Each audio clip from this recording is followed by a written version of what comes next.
자, 오늘은 요한복음 13장 31절에서 32절을 함께 읽어보면서 설교를 시작해 보도록 하겠습니다.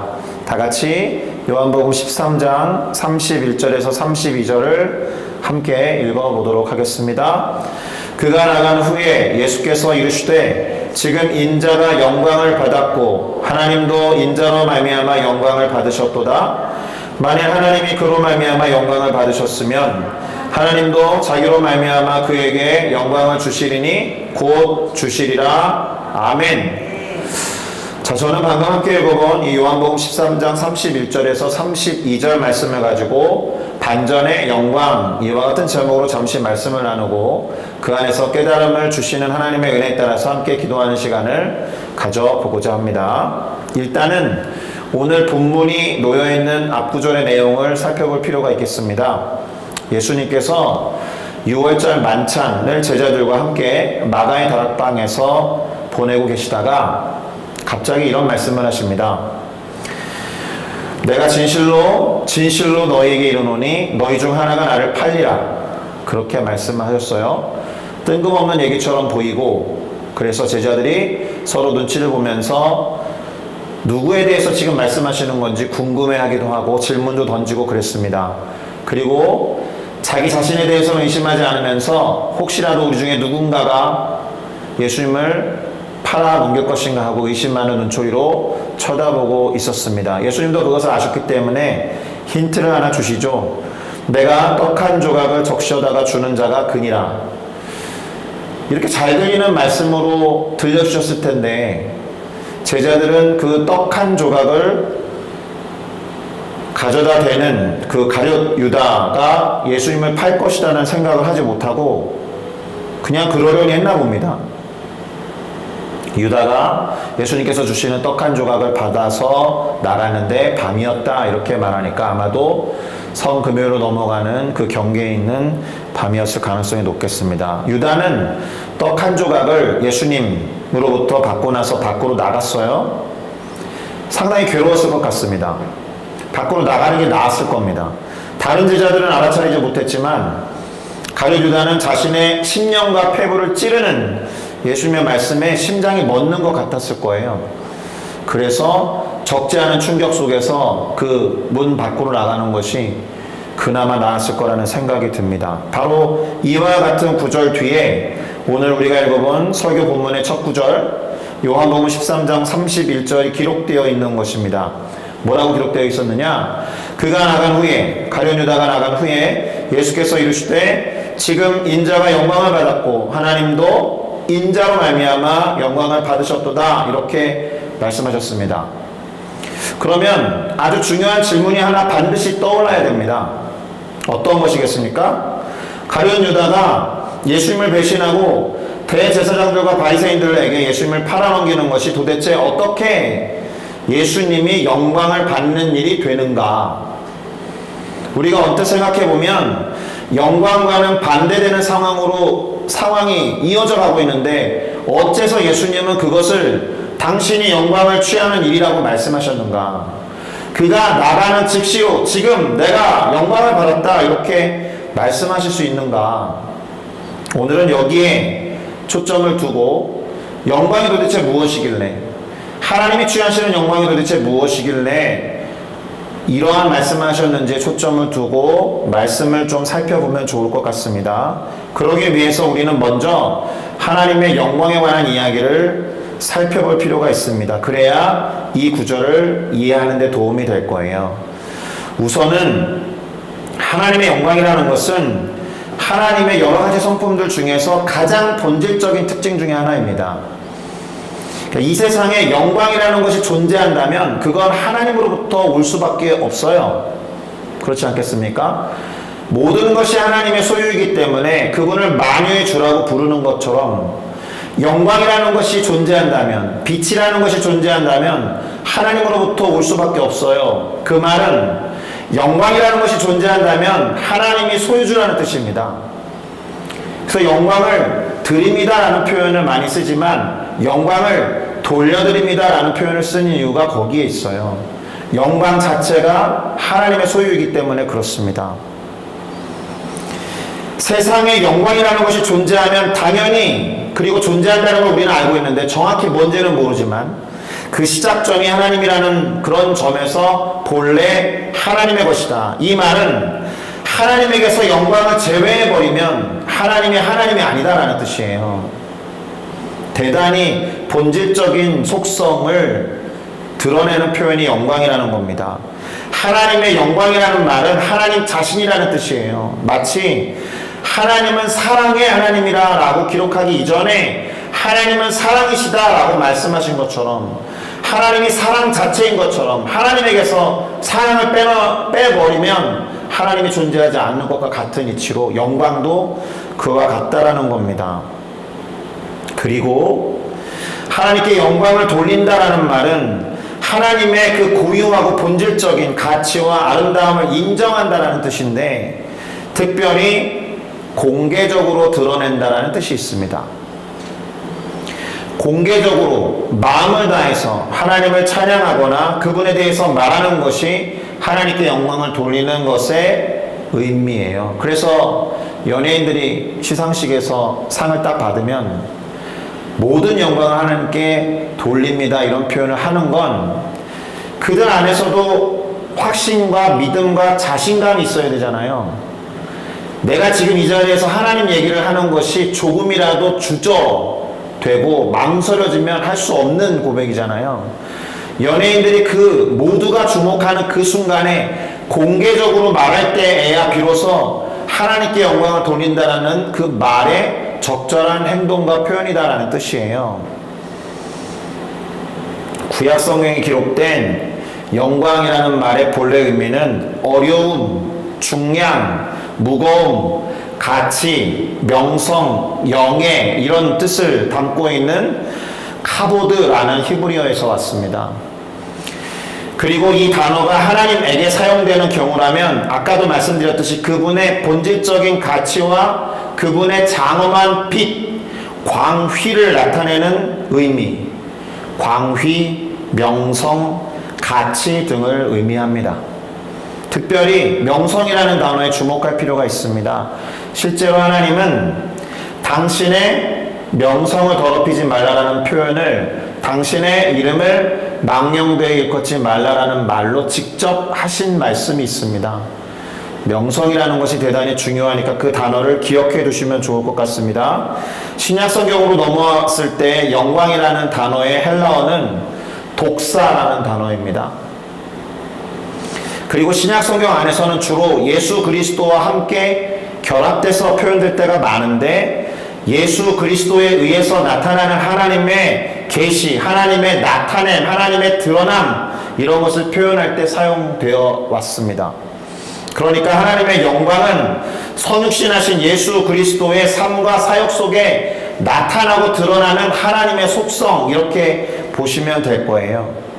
그러니 구약과 신약 그리고 히브리어와 헬라어 이 단어를 종합해서 정리해보면 하나님의 영광이라는 것은 그리스도 안에 나타난 하나님의 광휘, 하나님의 명성, 하나님의 가치를 의미하는데, 특별히 그리스도께서 이 땅에서 행하신 일을 통해 나타내 보이고자 하는 하나님의 생각, 하나님의 의지, 하나님의 계획, 하나님의 뜻, 이것과 관련이 있는 단어가 하나님의 영광이라는 단어입니다.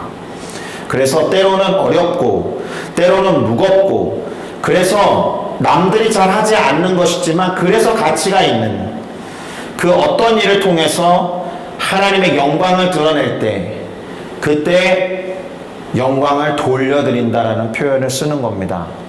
연예인들이 내가 신앙생활을 하고 크리스찬이지만 사실 저 크리스찬입니다라고 드러내기가 누구에게나 쉽지 않은 것처럼, 내가 지금 공개적으로 말할 때 다음 작품의 캐스팅이 안 될 수도 있는데 라는 무거움을 기꺼이 감수하면서 하나님의 어떠하심을 드러낼 때 그 행위를 영광을 돌려드린다라는 표현을 쓰는 거예요.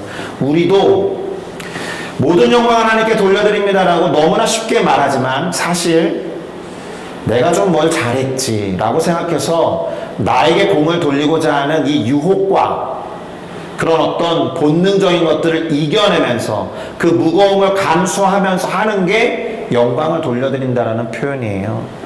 하나님의 영광을 가로채지 않는 우리가 되어야 할 줄로 믿습니다. 자, 가룟 유다가 나가서 예수님을 고발하면 어떤 일이 벌어지느냐? 대제사장들과 바리새인들에 의해서 예수님이 잡혀가시겠죠. 그리고 고난당하시겠죠. 그리고 십자가가 될 가로 나무를 짊어지고 골고다 언덕을 오르시겠죠. 그리고 누구보다도 높은 곳에 달리시겠죠. 홀딱 벗어진 채로, 나체의 상태로 그와 같은 고난의 여정이 시작된다는 것을 뜻해요. 어렵고 무겁지만 사실은 이 땅에 오신 예수님의 본래의 목적과 본래의 이유에 합당한 실질적인 일들이 이제부터 시작된다는 뜻입니다.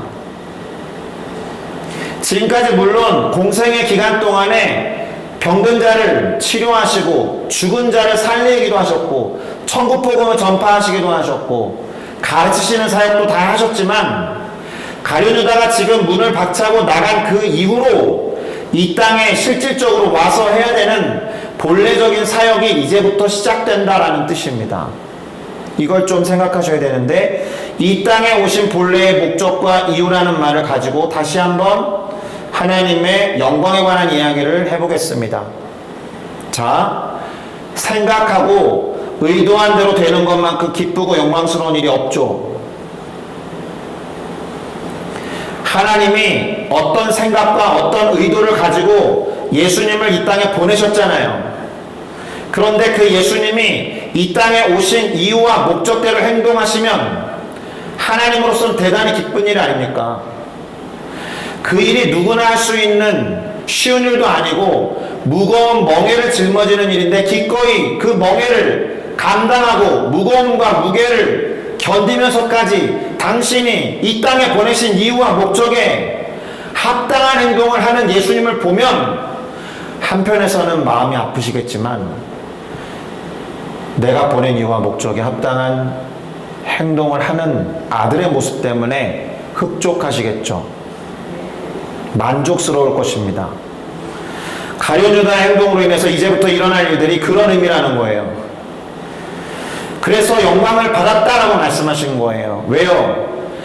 이제부터 일어나는 일은 하나님의 의도하고 계획하신 대로 될 일이니까.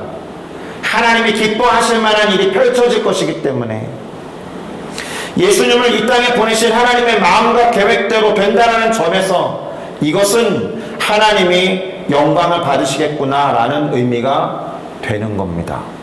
당신의 계획대로 되는 거니까, 의도한 대로 되는 일이니까 얼마나 기쁘시고 만족스러우시겠습니까? 그런 면에서 오늘 설교본문 요한복음 13장 31절에서 32절이 이제 이해가 될 겁니다. 가룟 유다가 나간 후에 예수께서 이르시되 지금 인자가 영광을 받았고 하나님도 인자로 말미암아 영광을 받으셨도다. 뜻하신 대로 일이 시작될 것이니까. 그래서 반전이라고 말한 거예요. 우리가 생각했을 때 전혀 영광스럽지 않은 엄청난 고생을 당하시는 일임에도 불구하고 하나님이 그것을 계획하셨고 그 계획대로 되어지기 때문에 반전의 영광이다라고 말한 겁니다. 만약 하나님이 그로 말미암아 영광을 받으셨으면 하나님도 자기로 말미암아 그에게 영광을 주시리니 곧 주시리라 이렇게 말씀하신 겁니다. 다시 말해서 하나님이 영광을 받으실 일이 이제 곧 시작된다라는 것이고 구체적으로는 예수님께서 고난과 죽음을 당하신다라는 간접적인 표현이면서 역설과 반전의 영광의 표현이다라는 것을 기억하시면 좋겠습니다. 그러고 보면 우리가 지금 진리로 믿고 있는 기독교는 언제나 반전과 역설의 종교가 맞아요. 그래서 이것을 제대로 드러내는 표현이 사도 바울이 고린도전서 1장 27절에서 29절에 기록한 구절에 잘 드러나는데요. 제가 한번 읽어보겠습니다.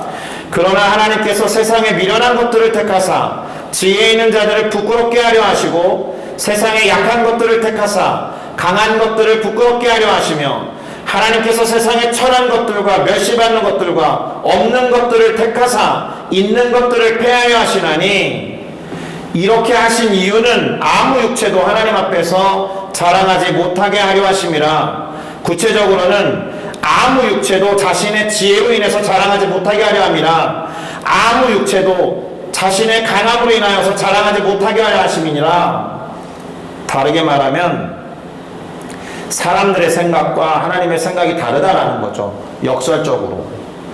우리의 생각 가운데서는 그렇게 해야 하나님의 영광 받으실 것 같은데, 내가 성공해서 성공의 자리에 딱 서서 모든 영광 하나님께 올려드립니다 라고 해야 하나님의 영광이 그렇게 드러날 것 같은데, 공개적으로 그보다는 어떤 면에서는 미련한 사람들처럼 보이는 사람들의 착한 행실, 일관적으로 하나님의 속성과 성품에 맞는 평상시의 삶을 통해서, 제가 언젠가 왕십리에 사는 구멍가게 아저씨 이야기를 한 적이 있을 텐데 오래된 것 같아요. 이분이 구멍가게를 운영하시지만 속여서 판 일이 한 번도 없다라는 거예요. 물론 뭐 가게 사장님들이 속이고 뭐 조금이라도 이윤을 남기기 위해서 그렇게 하는 분들이 많지 않겠지만, 왕십리에서 구멍가게를 운영하시는 그 사장님이 공개적인 자리에서 모든 영광을 하나님께 올려드립니다라고 말하면 사람들이 주목하시겠습니까? 그분이 뭐라고? 그저 구멍가게 사장일 뿐인데. 그런데 제 얘기가 아니고 제가 양육했던 친구의 20년 동안의 간증과 같아요. 그분을 관찰한 결과. 그분이 너무 선한 거예요. 그분이 가난한 가운데에서도 사람들을 잘 섬기고 남는 것들 막 나눠주고 이러는 걸 보면서 물어봤다는 거죠. 역시나 하나님을 믿는 분이었고, 그런 마음으로 비록 구멍가게지만 하나님 앞에 떳떳하게 가게를 20년 넘게 운영하시는 걸 보고 그 친구가 저한테 들려준 이야기입니다. 제가 그때 간사였으니까, 간사님 저는 크리스찬이 하나님의 영광을 드러내는 이런 면을 봤습니다 하고 자랑하듯이만, 자기 이야기도 아닌데, 우리가 어떤 성공의 자리에 올라가서야 비로소 하나님께 영광을 올려드립니다라는 고백을 할 수 있다면 세상에 손에 꼽습니다, 그런 사람들은. 그런데 일상적인 삶 가운데서 하나님의 속성과 성품을 드러내는 평상시의 일상을 통해서 하나님의 어떠하심을 드러내는 사람들, 자랑하지 않으면서 하나님만을 자랑하게 되는 가장 기본적인 예가 되는 거예요. 아무 육체도 하나님 앞에서 자랑하지 못하게 하려 하심이라는 말에 주목하셔야 되는데, 이 말을 뒤집어서 말하면 하나님만 자랑하기를 바라셨다라는 거잖아요. 그렇죠? 이것은 하나님만이 영광을 취하시기를 원하셨다라는 뜻이에요. 그리고 이것은 하나님만을 위함이 아니라 그것 자체가 온 인류와 온 영혼들을 위함이다라는 것을 기억하셔야 합니다. 우리 모두가 구원을 얻어서 하나님께 감사하면 세상에 존재하는 영혼 수만큼의 찬양이 존재하는 것이고, 세상에 존재하는 영혼 수만큼의 영광 돌림이 존재하는 거니까 그것만큼 강력하고 파워풀한 영광을 돌리는 방법이 없는 것인 줄 믿습니다. 모두가 구원을 얻어서 하나님께 감사하면서 공개적으로 하나님을 찬양하고 그분을 예배하는 것이 그분을 가장 영광스럽게 하는 일이기 때문에, 그분의 영광은 사실은 모든 영혼의 구원받음을 전제로 한 표현이에요. 우리가 구원을 얻지 못하면 하나님의 영광도 공개적으로 드러날 인원수가 줄어드는 것 아닙니까? 맞습니까? 그러니까 모든 인류의 모든 민족과 모든 열방의 구원을 얻었을 때 하나님이 영광을 더 많이 풍성하게 받는 것이니, 하나님만을 자랑하게 하기 위해서 이기적인 동기에서 다 자랑하지 마, 나만 영광 돌려, 이렇게 말하는 게 아니라 하나님께 영광을 돌린다는 말 안에 모든 인류의 구원이 포함된 표현이다. 할렐루야. 이제 마무리를 지어보겠습니다. 일단 우리의 죄로 인해서 하나님의 명성이 실추되고 망가졌습니다. 이것은 하나님의 작품입니다 라고 드러내는 이름표가 붙어있는 인간의 영혼이 손상되었기 때문에, 당신의 이름이 새겨진 예술작품이 망가지고 손상되었기 때문에, 누군가가 작품이 전시되어 있는 갤러리에 들어와서 행패를 부렸다고 가정해보세요. 모든 작품을 칼로 긁어놓고 페인트로 다 던져서 도색시켜놓고 엉망진창을 만들어놓은 그런 상황에 당장 오늘 전시회를 시작해야 되는데, 그러니 구원하고 회복해야 할 것은 하나님의 명성과 영광이지만 구체적으로는 당신의 명성이 깃들어 있는, 당신의 모양과 형상이라는 이름표를 달고 있는 인간 영혼의 구원이 선결 과제였던 거예요. 맞습니까?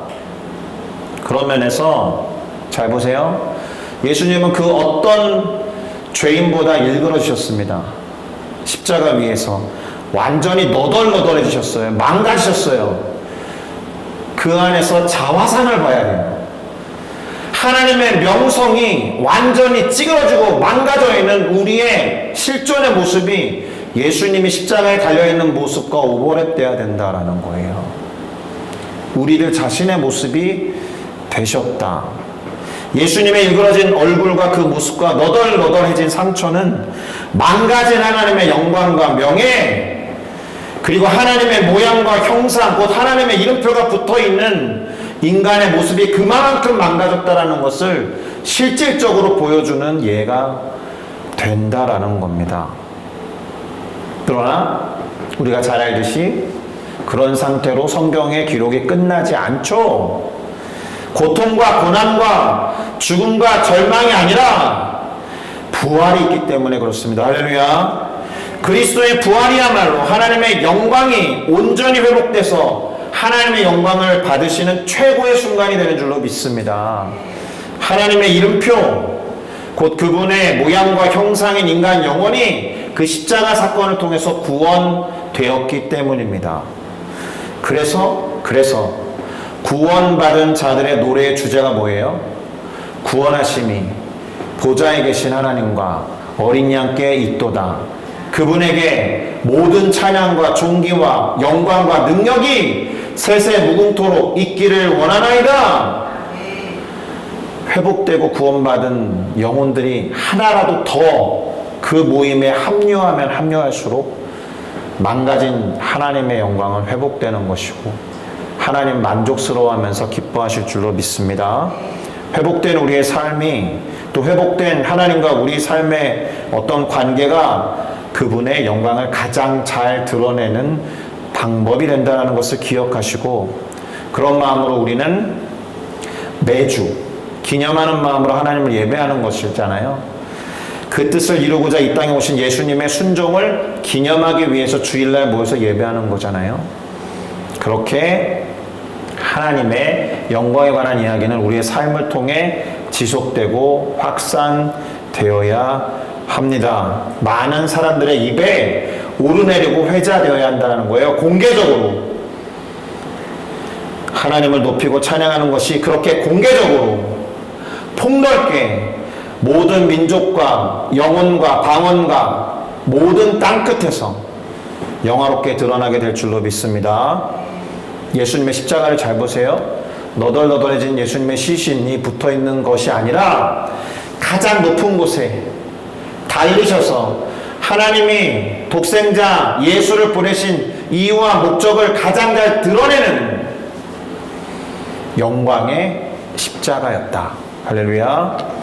그렇게 하나님을 원하신 그대로 가장 높은 나무에 달리신 예수 그리스도의 순종이 깃들어 있는 것, 그래서 그 순종의 결과로 우리가 회복됐다는 것을 기억하면 사실은 하나님의 뜻에 순종하는 것만큼 하나님의 영광을 드러내는 방법도 없다.